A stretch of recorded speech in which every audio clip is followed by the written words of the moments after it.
How are y'all? Good. How are you? I'm good. Well, okay, real quick. Episode 164, Lainey Wilson. Finally, we get to. Obviously, it'd be better if we were doing this in person. Something called coronavirus is happening. Good Lord. I'm telling you, I'm missing people. Yeah, today, and we posted about it as well with every other news outlet out there, but back on lockdown. So the bars are closed, and yes. So what do? You just hang out at home? Do you get out to the countryside of Tennessee a little bit, or Yes, you know what? I mean, it's been hard, but I'll be honest with you, it's been good for me because, I've been doing stuff like just sitting on my porch. Like remembering the things that make me want to write music anyway. And just sitting on my porch, having coffee. I just got a new puppy. I got me a little French bulldog. She's a French bulldog, right? You said? Yes, French bulldog. Her name is Hippie, so she's keeping me busy. I've been going home to Louisiana a little bit to see my nephew, and he's 1 year old, so he keeps us busy too. But I've been doing stuff around my house, just trying to learn how to do stuff like a wallpaper to wall, repainting some stuff. It's tore up around here. It seems to be what everyone's kind of doing. Like, I don't know. I'm cutting the trees out of my yard, or I'm Ronnie Dunn said that. Yeah, Ronnie Dunn's been clearing acres every day. Wow. Yeah, I ain't gone that far with it, but I need to get out my flower beds. That's what I'm gonna try to do this week. So nice. Do you have a garden at all? Are you a gardener? No, I don't have a garden. To be honest with you, I don't have a green thumb. So I've got two little ferns out here in the front, and I've had them for about 2 months now, and they just about had it. Like, I can't even keep a fern alive. She get a cactus. Wait, I do. I have one right behind this camera. There was I don't know if you partake in this at all. If you don't, it's fine. But there's a weed. Marijuana is now not going to get prosecuted. Not punishable in Nashville, up to a half. That's what I heard. So are you allowed to grow it? I don't think you're allowed to grow it, but I think if you're caught with less than a half an ounce, you won't be arrested and or prosecuted. That's what I heard. I heard That's that today. good. Come on, let's make some change. Yeah, let's get the creative juices flowing. No. Hey, grow what you want. Well, speaking of coronavirus and kind of the craziness, and Nashville's a weird, for not being a big city, I feel like it's a big like focal point for a lot of people because of live music and Broadway, and it's just different than a lot of other cities in the way it operates and how dependent it is on tourism and all those things. But then you obviously had the big news the last week was like Chris Jansen and Chase Rice doing those shows, which were allowed to happen. There was like, I feel like some confusion with some people. It's like all the blame was going to just the people performing. Yeah. The fact that it's like, they were allowed to perform. Yes. So, which, there's obviously it's everybody knows how crazy it got on Twitter the last week. What's your thought? Should everybody just kind of wait until there's like a very clear moment of, okay, it's definitely safe now? Yeah. Well, that's what I'm going to do. Yeah. I hate all the backlash that he had and stuff like that. And man, it hurt my feelings for him. But for me personally, I'm just I hope it don't, they're telling me probably May of next year, that we won't be on the road in full swing until then. And that kills my soul a little bit. Right. Oh, because that's my therapy, and I hadn't had therapy in 3 months now. So, and I feel like a lot of artists probably feel the same way I do. But I think we just stick in there together and just not do it until we really can do it. Yeah. Have you done any or are you thinking about doing any type of drive-in shows or I did Daddy's Dogs here in town, the hot dog place. Oh, I saw they were doing something. Yeah. Yes. They had a little drive up where people came up, and if they liked it, if they enjoyed it, they honked their horns. If they wanted a hot dog, they flashed their lights. It was awesome. And they gave me, which all my friends are so jealous right now, they gave me a lifetime gold card for hot dogs. Wait, hold on a second. So this guy obviously loves, I mean, we both love hot dogs, but when we would get fucked up in Nashville, that was always the place, right? Yeah, so absolutely. it used to sit outside of Losers, right? Oh, okay. They're right. They sit outside of Losers, and Nashville, there's not a ton of late night food options. So that was that's a saving grace when you're blind, and you reek, and you smell, and there's cigarette smoke on your face, and you can't see straight. You go there. They toast the bun so perfectly. Well, I'm telling you, and I don't know if it's because I've had 5 Jack and Cokes or if they really are that good, but I'm telling you right now, I love me some Daddy Dogs. I think they're pretty legit. They're legit. Honestly, like one thing I try to do everywhere I travel in the world, every culture, God bless Anthony Bourdain, like they have their famous hot dog or sausage type of thing. Like every culture has it. Iceland had it when I went there. Like, so for Nashville, for me, that was always like the cart that was like crazy and like weird hot dogs and sausage. Yeah. I'm telling you. When you're drunk, I mean, you need that, right? It's kind of the... Absolutely. I can't wait. I can't wait to be back down there. I mean, I know they always have like a tent set up, in Midtown. And they're getting big. Golly. You said How have y'all been? Have y'all been hanging in there? I mean, what have y'all been up to? I think we've been pretty good for the most part. Steve just had a baby like 2 months ago. Wow. Yeah. Well, he didn't. Not me physically. Well, congratulations, Thank boy you. or girl? It's a boy. What's his name? Luca. Love it. Yeah. So it's a change. He just turned 2 months old. So, but in Chicago, we had the lockdown pretty intense for a while. Yeah. Right about St. Patrick's Day. But I feel like it's hit hard. And then overall, I think people here, they open patios only first. So there wasn't people in bars. Like you see those pictures like Kid Rock's bar where he's like sitting on each other's faces, and you're just kind of like we didn't have that problem, I think, here, even though Chicago's enormous. Yeah. So now they're opening up the inside of restaurants at 25%. And by the window too. So like things are starting to kind of come back. Okay. Gyms. Well, they just moved us back to phase 2. Yeah, well, a lot of people we get a lot of DMs and tweets and whatever. People are always traveling to Nashville asking us like, where should we go drink? Where should we go do this? And like, up until July 4th, we were getting those comments, and now we're like, oh shit, these people are not happy. Yeah, right. Like there was a lot. It's nuts. Even in our like merch shop, like people were like, oh, I want this for the 4th of July. I'm going down to Nashville. And I was like, maybe. I'm telling you, it's pretty bad right now in Nashville. It just kind of just broke out. It's crazy. Well, there seems to be this like thing with Nashville, the tourism too, and then people that live there, this really combativeness of like, people want to go out, and then there's the people that live there, they're like, no, fuck you, like. Yes. Right? When you see the people ride by on the tractors, you're like, I'm glad you're here, but damn it, go home. Yeah, right?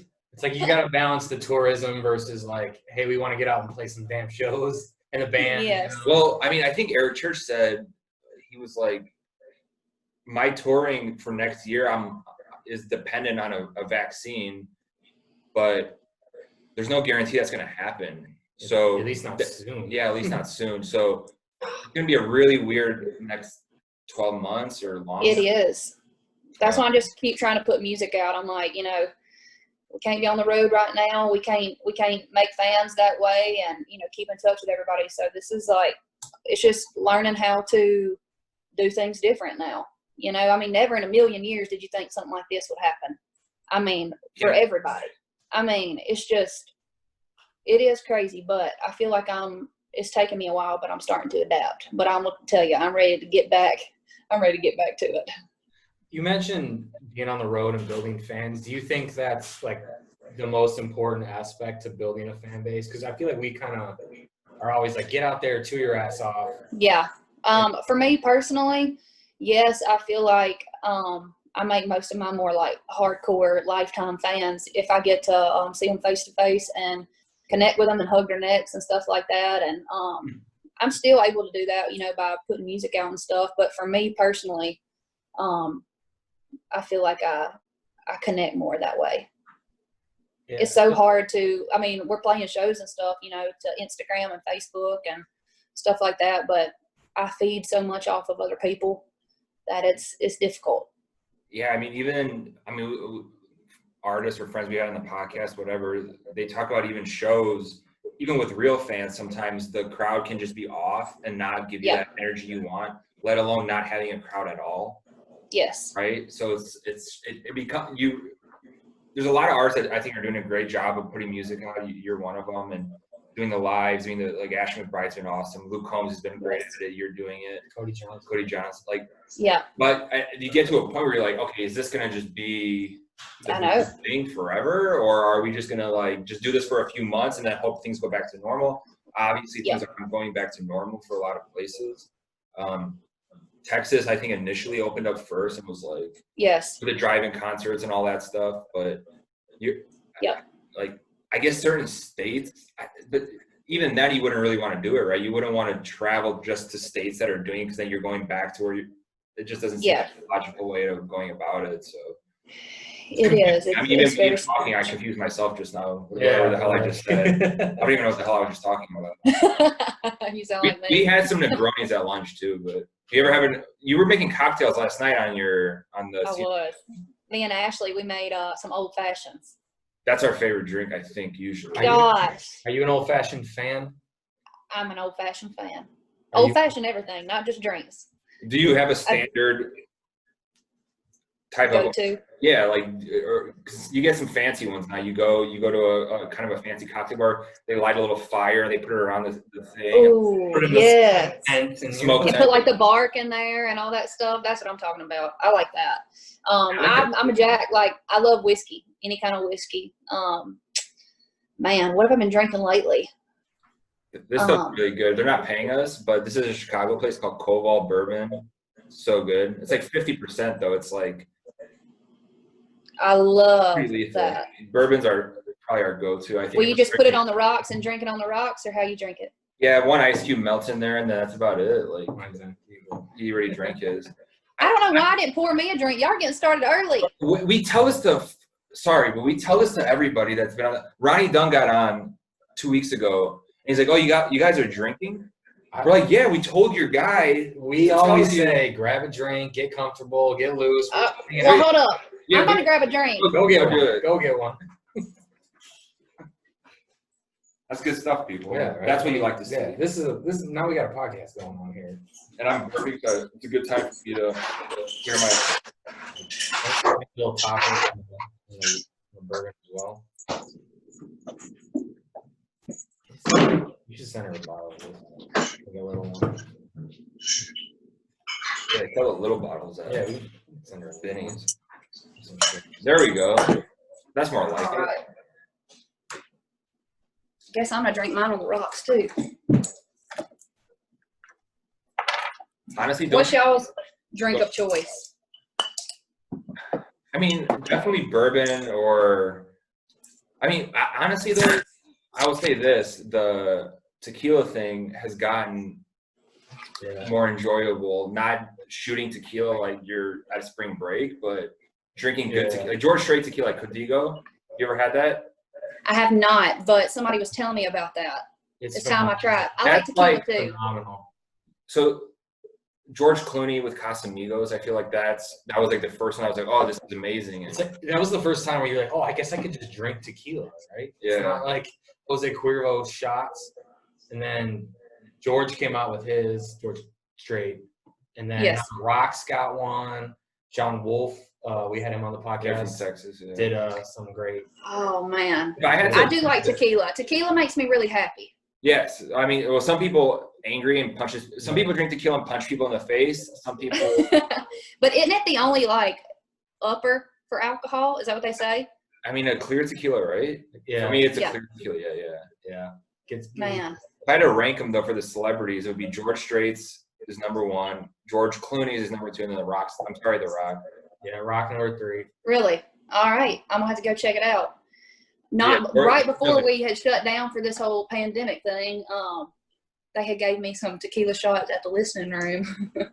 And probably about like 3 shots of tequila. And that's about all I can do. and I was about to sing a sad song, and I couldn't stop smiling because that's what tequila does to me. I was like, I'm about to sing a sad song. I can't stop smiling. Dang it. 3 shots now, like I feel like if I have the wrong prior drinks, 3 shots now, it's just gonna end in a blackness. You're done. I'm telling you, get to a certain age and you just, I can't do it no more. I just turned 32 this week, and Happy birthday. Oh, thanks, but it's nothing to be happy about. When I know, I get it. Shots are over. They're just over. I get a shot now, and I'm like an old guy in Italy. I like sip it, like I like sip my shot like a fucking Lunatic. Trust me, I get it. This right, if I drink all this. But isn't it more enjoyable? Is it not more enjoyable to drink that way sometimes and to build that buzz? No, you're right. It is. Do you find yourself, now that we're kind of been in quarantine, like drinking more but like less quantities? Because I feel like we'd like drink a lot on Friday and Saturday or something like that. Yeah. And now it's like I'll have a beer on a Tuesday. Just one or two. Yes. Well, right there at the beginning of the whole quarantine, it was not good. I'm telling you. I mean, we were just like, well, what are we going to do? Let's just go get some beer. Let's hang it on the back porch. Let's grill, And finally, my pants started getting tight, and I was like, we got to change some stuff around here. I lost weight in like the worst way imaginable of losing weight. 'Cause I was having a baby coming and then quarantine. So my weight loss was because I wasn't working out. I just like got like skinny and like kind of got a little bit of a gut. That don't happen to us girls. I'm telling you right now. I know my wife was complaining. I was like, you literally look like you didn't even have a child. Like, can you please just stop? But when you lose, you die and you're like, you start losing muscle and gaining that belly. You're like, oh. My mom was of course my mom's like, oh, you got skinny. I was like, I got weaker. Like, guess what happened? Well, look, I've been wearing stretchy pants, and I went and put me on a pair of blue jean bell bottoms the other day, and I said, good Lord have mercy, this ain't good. Well, we're getting back after it. Well, I'm glad we started wearing those stretchy Levi's things. Yeah. That's how you know you're getting to an age when you start wearing jeans that are like yoga pants. Yeah. Like I need to be comfortable. Hey, comfort. There anymore. You're just like, I don't give a fuck about anything. Heck no. Are you? I don't know if you're single or if you're dating anybody, but like when you're married and you have a child, like I don't care about anything. I'll just sit outside with my dog here in Chicago. I'll drink a beer and smoke weed and just stare at the river. And then like people just in sweatpants. Yeah. Just don't give a fuck. No shit's given at all. You have to. You have to just enjoy it. You have to enjoy being like where you're at in your life and like try to You're right. be present. Right now I'm learning how to be still because I'm used to just running around crazy. That's when I feel like I'm getting the most accomplished. Yeah. Is when I'm just like running the roads, whether it's even just here in town, like writing back and forth on Music Row, whatever. And now that we can't do that, I'm learning how to just slow down. I read a book and a half, which is not like me. I mean, I'm so ADD. I'm just figuring it out. Are you doing any like Zoom writes or anything like that, or how keep that going? That's gotta be awesome, right? Is that like, because I don't even like doing podcasts on Zoom. Like obviously this is like the best like way we can do this now, but it'd be so much better if we could have you come in the office and like have a good time. But like, it's difficult. I imagine writing a song has got to be even harder. Well, I probably have written at least like 35, 40 songs on Zoom since all this has happened, which is, probably about as many as I would be writing even if we were just, writing face to face. But thankfully, all the songs that I've been writing on Zoom are with people who I've written with in the past, and I've developed a relationship with them and a friendship with them. So if I'm in my pajamas or whatever, I ain't brushing my teeth, it don't matter. We're just that close. But I have done a couple like blind, never met the people before. And it's definitely hard to you can't stand around your coffee pot and get to know them before the write, Yeah. You just got to do it. And the one good thing about it is there's no bullshit. I mean, it's literally like you show up, you work, there ain't no hanging out, you write a song. That kind of takes fun away too. Right. Yeah, I just imagine that's got to be more on the enjoyable side of doing that is just the hanging out process, right? It is, man, it is. And I think that's how you get the best songs. But the cool thing is, you can you tune in, you Zoom, you start something, and if you're not feeling it, most of the time, if you're on Music Row, you kind of force it out. You figure it out, even if it takes hours. But you can turn the computer off, go make you some lunch, and then be like, well, let's circle back up, this evening or whatever. But I'm so ready to be face to face. Yeah, hopefully that's happening soon. Do you think better songs will come out of Zoom or worse? I think different songs. I think, like I'm telling you, I think people are feeling things that they've never felt before. Yeah. New emotion. And yeah, I mean, and I think everybody's trying to channel those feelings right now. So I don't know if they're going to be better or worse, but I think they're going to be different. I think you'll be able to tell which songs came out of quarantine. Yeah, for sure. I wanted to ask about your hat that you're wearing. Yeah. Kind of reminds me of what Stapleton would wear. It has a cool little front thing. The hat, that hat probably cost $7,000. Oh, heck no. This thing was free. Well, you want to give them a, yeah. But here's the thing. My friend from London, who also drums for me when I go over there, he just started making hats. You say it in an accent that almost makes it sound like it's down the street. London. Right up the road in London. We're talking about UK, right? Yes. Yes. Yep. I mean, that's amazing. How much would it cost if he didn't get it for free? Oh my gosh. That's the real question. He could have probably sold this thing for $1,000 at least. Wow. That's my point. If we wore that hat walking around where our office is in Chicago, people would look at us like an asshole. Because I feel like you have to have a certain profession to wear that hat and to pull it off. You have to be like really talented to rock a cool hat like that, and just y'all should see me go home to Louisiana. Even when they see me wearing bell bottoms, they're like, "Are they just?" Well, where are you from? You don't sound like you're from Louisiana. Like you don't. I know. Or, I don't know. I'm not Cajun, but it's weird. So like, I'm from like the Monroe area, which is northeast.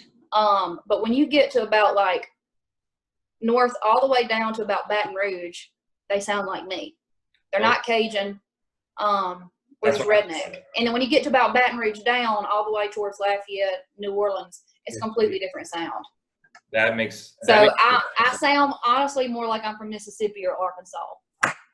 That's it. Yeah. Could you do a Cajun accent if you tried? Let's go down there to the bayou. Wait, isn't Tim McGraw from Louisiana? Tim McGraw is. Is he from your parts or? He is. He's actually from right up the road. So my step grandmother used to babysit him. So and I've never met him or anything, but yeah, she used to babysit him. He actually grew up in a little town called Start, which is right outside of Monroe, and we have a lot of mutual family friends and stuff like that. So he was my first concert to ever go to, and he was kind of like the guy that I looked at and was like, if he can do it, I can do it. That's awesome. I don't know if you saw, we posted something. We do this meme thing about where we're from, and like more specifically where I'm from, like not a true small town, but small enough town in Indiana, but basically a shithole that's just like a Walmart. And so I don't know where you're from in Louisiana, if you had those areas where like what was our claim to fame? Like our high school was good at wrestling and there was a lot of meth, right? So, yeah, honestly, yes. So, you know what I'm saying? Like a lot of times country music is like small town. I miss my small. I'm like, in reality, a lot of small town America is like meth and pills and Walmart, right? Well, and I'm from a town of about 300 people. Oh, it's actually called. You got me beat. Oh man. 2,000. Yeah. Got me beat. Mine was like 50,000, so mine's like not even in that fucking. It's crazy, and 300 of those people are basically family. I mean, we have one caution light, a convenience store. Everybody knows everybody, and nobody ever leaves. Just a bunch of farming and stuff like that, which I'm sure in Indiana there's probably nothing farming there too. And where he's from in Dixon, what is the corn? Corn and soybeans, yeah. My daddy farms corn, wheat, soybeans, oats. So I come from a long line of farmers too. I think about 5 generations back. I love that. But yeah. I wanted to ask you, we've been fans obviously since day one, and I think the song that really like hooked us was Waste of Good Whiskey, and we already talked about the whiskey a little bit.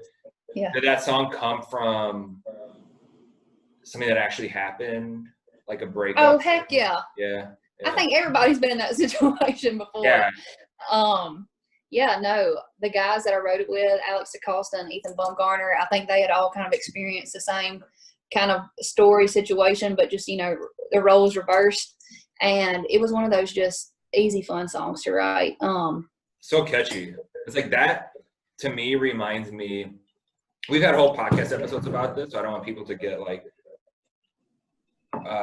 I feel like we champion the women of country music a lot just because we grew up on a lot of that like 90s stuff or whatever. Like, to me, that song has that vibe of like, oh man, and then I love me some 90s. Like Trisha and Shania and Rita and Dina, like, and like Heads Carol, like Jody. Oh man, yeah, yes. like, all these things like absolutely. It has that like thing, and we've talked about this. Like, it seems like a lot of the labels push the female artists away from like the more fun-loving, I'm getting fucked up tonight songs and try to into this. Yeah, it's so frustrating, right? Because that was like the best of the 90s for me was like those type of songs. Same. We get really frustrated about it, and it's cool to hear it again. But do you see a little bit of that where I don't think it's up for debate really, but the guys seem to have a lot more freedom to kind of do that type of song, a party song, the drinking song, the revenge song, unless you're Carrie Underwood maybe, but. Yeah. No, I feel like, yes, it's very easy to go down that rabbit hole as a female, you know, like to just write about, you know, nothing but broken hearts and, you know, stuff like that. But I think it is very important for us to, you know, make sure we have those fun songs in there too, because I mean, yeah, it's nice to feel something. We all want to feel something, but we want to feel a good time too. Yeah. So yeah, I can see where, yeah, you kind of get led down that way, but you just got to be very aware that like not everybody wants to cry every day. Yeah. Simple as that, right? I mean, I might cry every day. I'm an emotional wreck, but. So am I. I'm just naturally emotional. So whether it's, I might cry of happiness from the baby or my dog might do something and I got angry at my dog the other night and I did something like a quick 2-second, I screamed at him.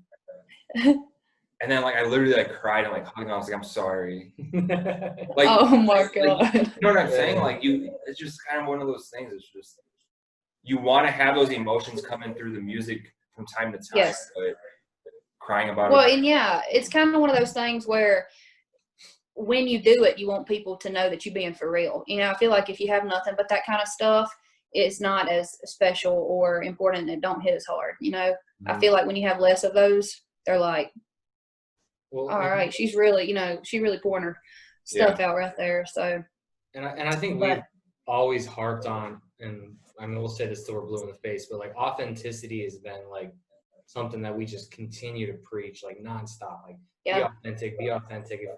I mean, we're not artists, obviously we're not songwriters or anything like that, but we kind of look at this from like overhead and just as fans. I mean, honestly, at the end of the day, we're just fans. Like we're two guys that love country music, and our opinion is that authenticity wins every single time. I agree with you. And I just I wonder if that's like, sometimes when people go into a write, like, is that where it's at? Or is there times where like, let's write a hit or let's write this or let's write that? Like, does that ever change or is it? Too much, right? So, of course, I feel like everybody goes in there, right? You know, and they're like, I want to write a dang hit today. Let's write a hit. But at the end of the day, I think just what works is being just true to yourself. And you got to really make people believe it. And if it's just a hit, I mean, it'll be one of those things that it's here today, gone tomorrow. You know, people aren't going to remember 10 years from now. But for me, I want to, you know, make sure that it's saying exactly what I want to say, and something that's going to have longevity. You know, kind of like. And I feel like people can just read through bullshit. Yeah. At the end of the day, I think you're gonna have the fans that like latch on to the quick, cool, hip, whatever nonsense. But as time goes on, there's certain songs you just don't talk about artists anymore, and you go, oh, you remember him or her? Like, Yeah. well, the reason you're not talking about them is because they never really released anything that was that great, right? Yeah. And you kind of don't notice it go away. I feel like. Yeah. It's because it's like always based off of like one song, you know. Yeah. And I think it's important to try to make it like a whole thing, you know, about who the artist really is, but also like it's kind of like I want everybody to want to be my friend, and then I want them to also love my music too. Yeah. You know, I mean, the music is definitely the most important or whatever, but it's just like you gotta have stuff to back it up with, and you gotta make sure that people know that, you know, you are being yourself. 100%. Yeah. Substance first. That's right. Are there, obviously as a young artist, and you have your idols and stuff in country music and elsewhere maybe, but who do you kind of look at and kind of, you know, gain inspiration from, and that kind of or even like in a way of like the way they did it, you know, obviously people know the reason we got to where we got is not because of some corporation behind us. It's because we're just honest. We just say, no, I like Eric Church, but I don't like, I think this new Florida Georgia Line song sucks or whatever. We'll just say it. We don't. I love that. But that's not like bashing. It's just, this is what I think. If you don't like it, I literally just don't prefer this song. And maybe the next one, they'll hit out of the park. And we'll go, oh, that's like, for you, like, do you have a kind of a scope of like, okay, I like this path that this artist took or this and it's funny that you just said Eric Church, because when I think about a career that he don't care what people think. He goes against the grain. He says it how he wants to say it. And he stays true to himself. And I love Eric Church for that. You know, it's not about being the most popular kid in the room. He just is who he is.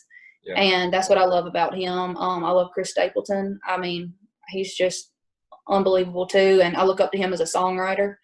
Man, there's so many people. Going back to like the 90s and stuff, for me, that was Leanne Womack. She was my girl. Yeah. Like vocally, she's incredible. There's just something special about her, you know. And of course, you know, the whole just watching Shania Twain put on a show, that was just nuts for me. Man, who else? I feel like I kind of just like pick and choose from like a lot of different. Yeah, I mean, I think that's the way to go for for anybody that's successful. Is you kind of see what you want to cherry pick from certain people and like put that into your repertoire. Those qualities of like determination and hard work and songwriting. Yep. Even absolutely. And like, who are y'all's favorites? I mean, like today, you can still. I mean, I love Tyler Childers a lot. Eric Church, obviously. I think Eric Church might be my favorite of all time. Love what Cody Johnson's doing. Miranda Lambert's perennially. I love Bluebird, and I'm so happy to see that song go to. Ashton McBryde is another one. Yeah, she's been so good to me too. She's taken me under her wing, and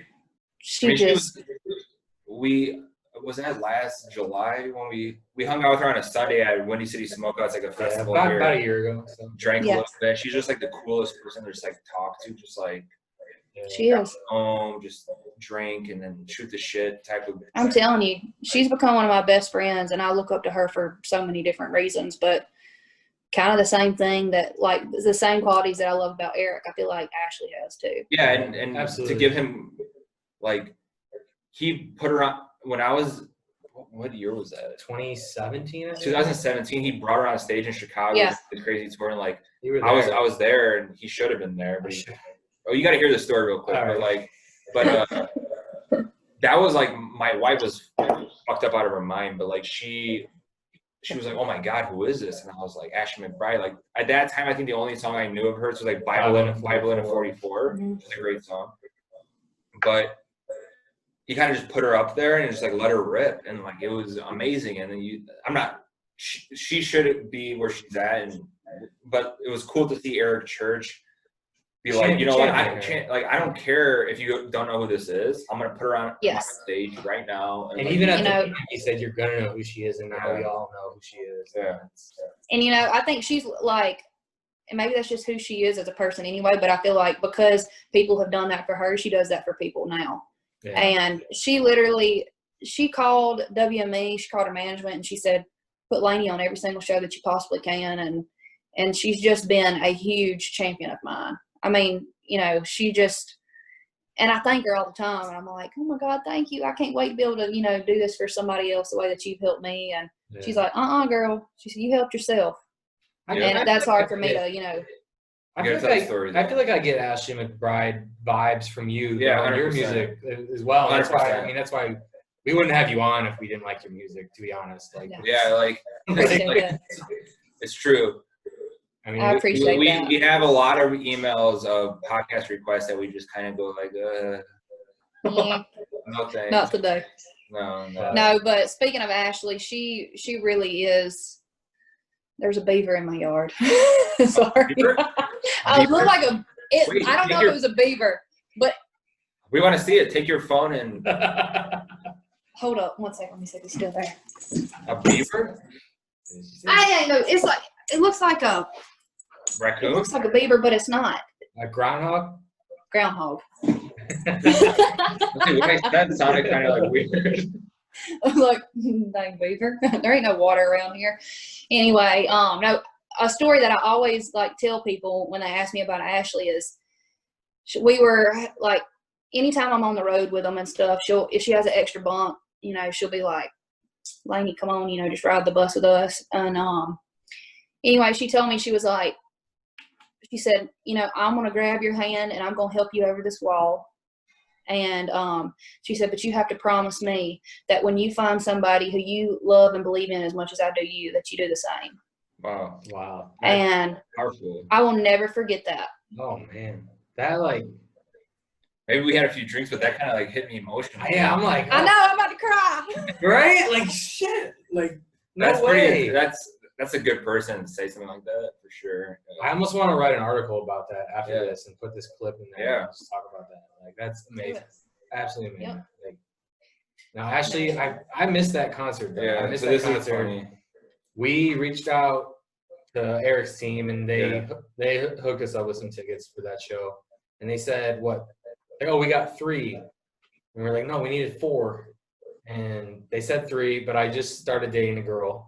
And I was like, well, I'm not going to blow her off. Like, I just started dating her. I kind of like her a little bit. And I ended up not going. And I probably should have went because anyway, he got there and there was 4 tickets in the envelope. They completely fucked it up. And I was just like, damn it. But dang it. I ended up not going. I stayed at home, and now 3 years later, that's my wife that I married. All right. Yeah. It was well worth it. But I remember opening the thing and be like, what the fuck?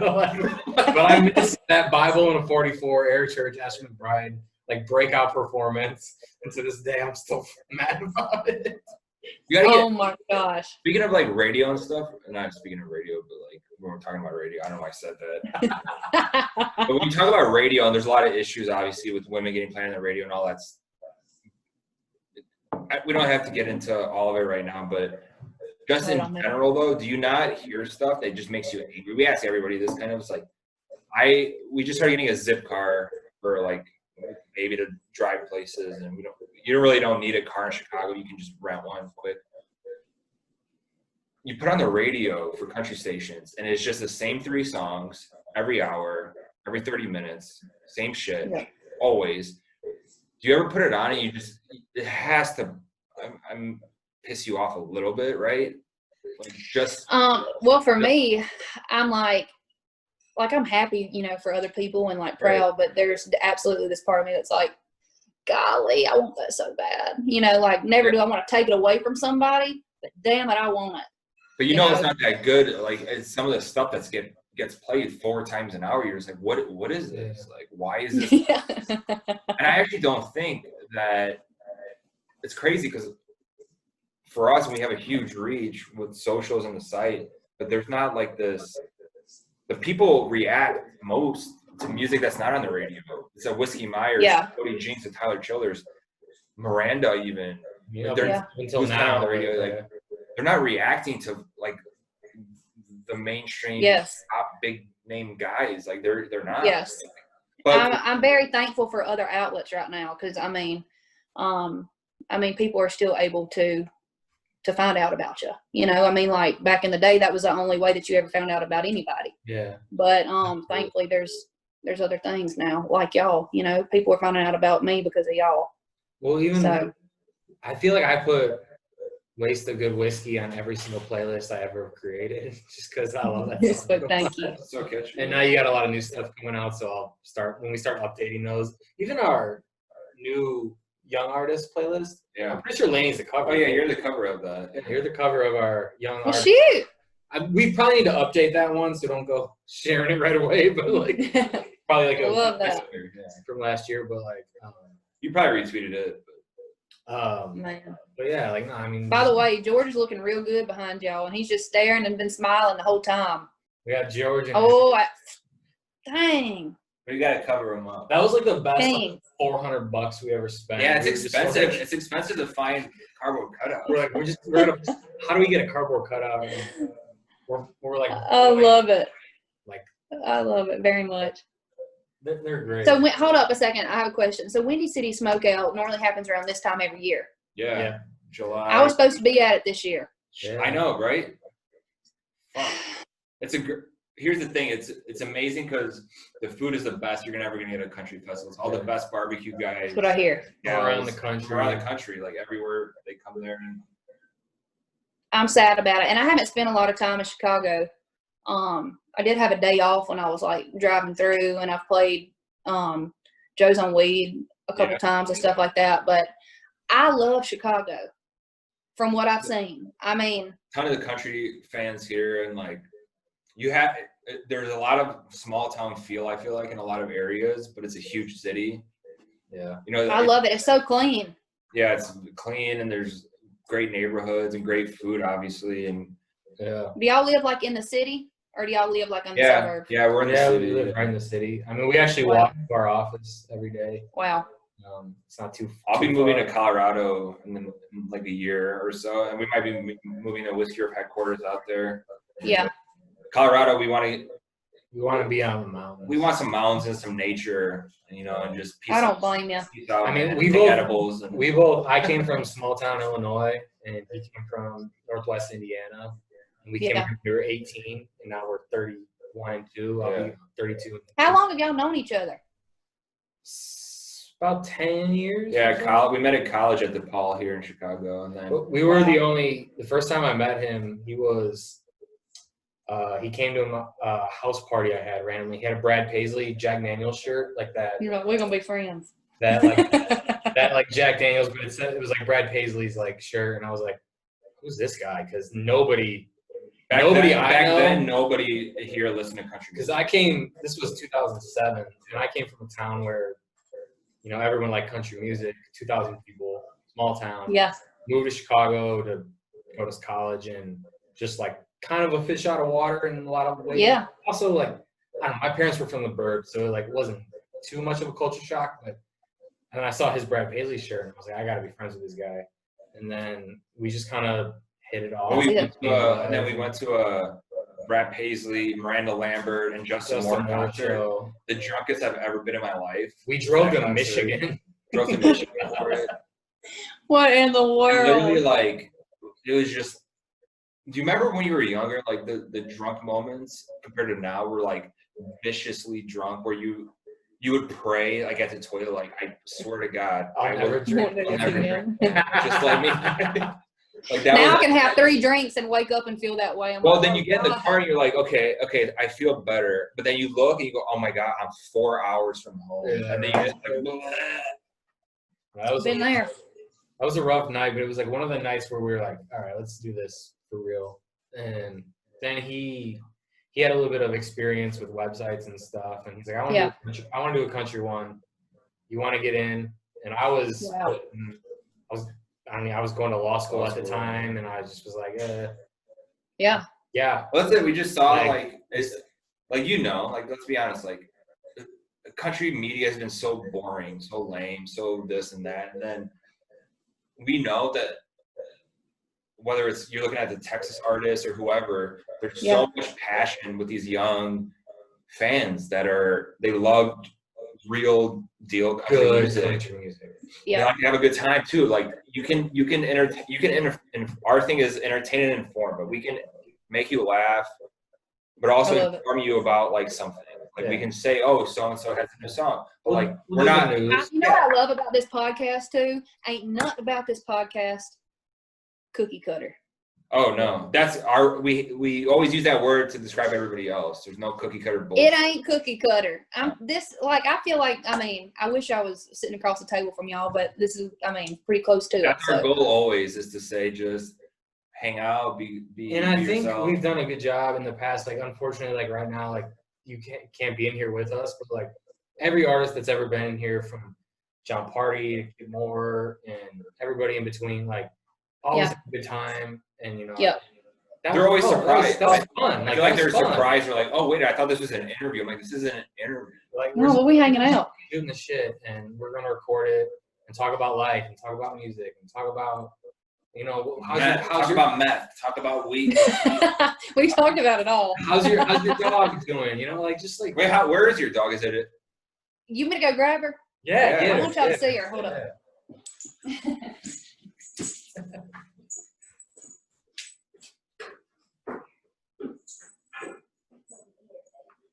Some people don't like French rolls because of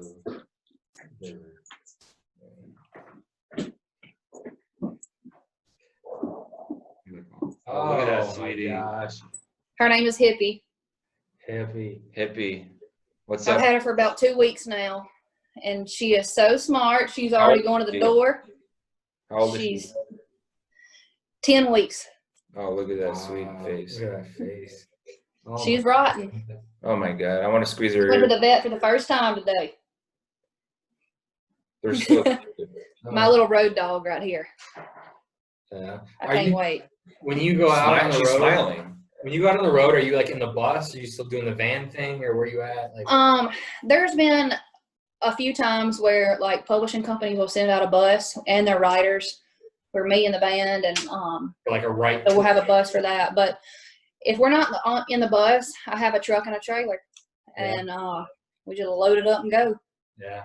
So it's we're just getting there any way we can, I love that. What's like? We were on the Justin Moore, Tracy Lawrence tour. Oh, you were? All this mess we just had Justin Moore last week. He was really? Tour, yeah. Oh, and man, it was fun. But we were we had rented a 15-passenger van for that one. So that would have been. God damn, that would have been. Tour, yeah, right. Like no.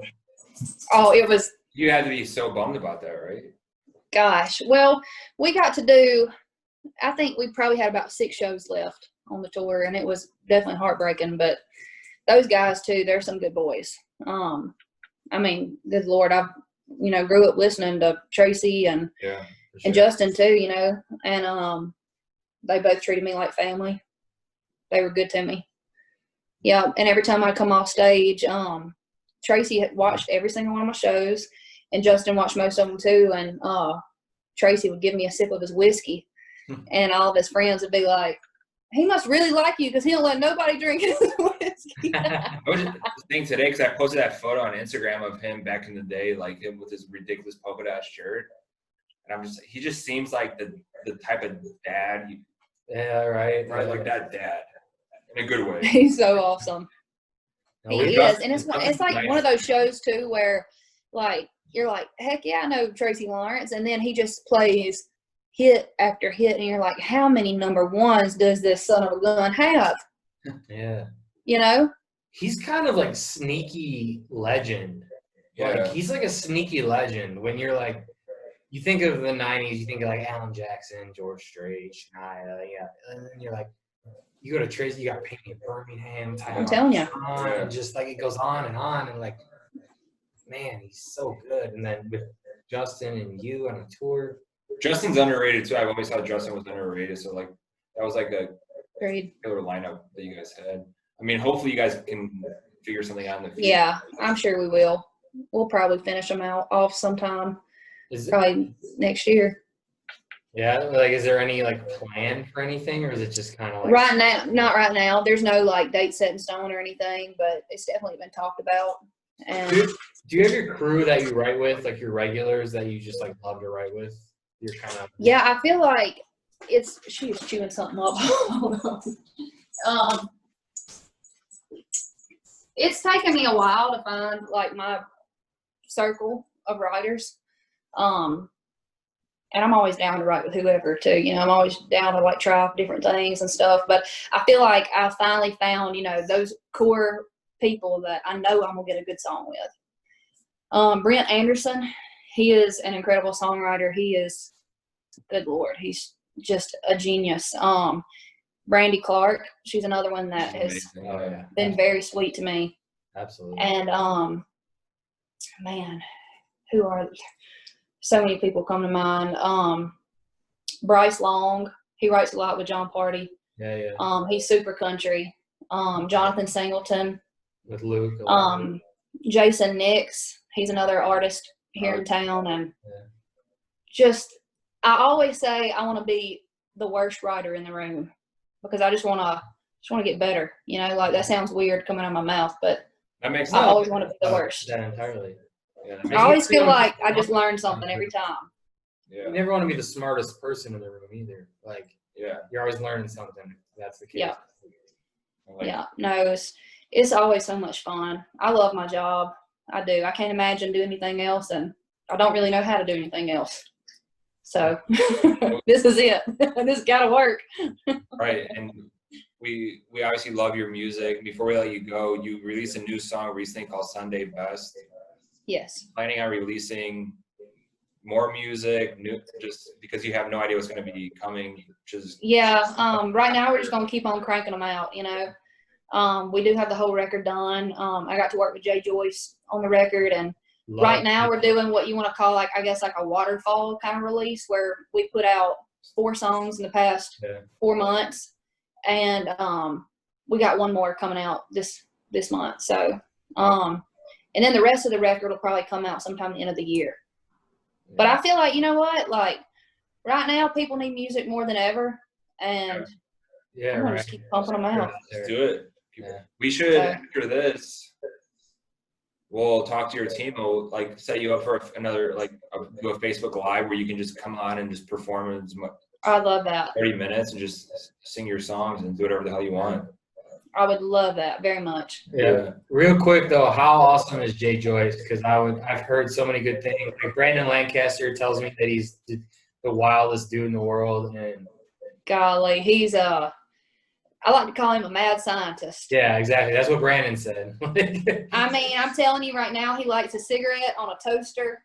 He he would like walk up to our guitars while we were playing them and just untune them a little bit, and we're like, what the heck is this man doing? But that's just how he gets such a unique sound, and he's not trying to be perfect, and neither am I, so I think that's kind of why it worked. But awesome. He's just, I knew we were going to be friends when we were recording in March, and I said, I can't wait for it to be summertime or something like that. It had been raining like the entire month. And he said, I hate summer. He's just very dry. And I'm like, what are you talking about? He said, because I can't kill people and put them in the trunk of my car that starts stinking. And I was like, I freaking love you. Yeah. Well, when you look at what he's done with like Eric and Miranda, on this most recent album, and it's like even that little Big Town Painkiller record was killer. Yep. He's just, and you know what? He don't have a plaque hanging on his wall. Yeah. He does not. Music. He won ACM Producer of the Year. Honestly, who gives a shit about that stuff? Like at the end of the day, it's like you build your fans the right way. All that nonsense is just nonsense. Yep. No, he just loves what he does, So-and-so got Entertainer of the Year in 2014. Who cares? That's right. Who cares? Yeah. Like, you're right. Are you still listening to that music 20 years later? Yeah. Probably not. Yep. By these people, so what matters you are. Substance, authenticity, hippie. That's what matters. That's right.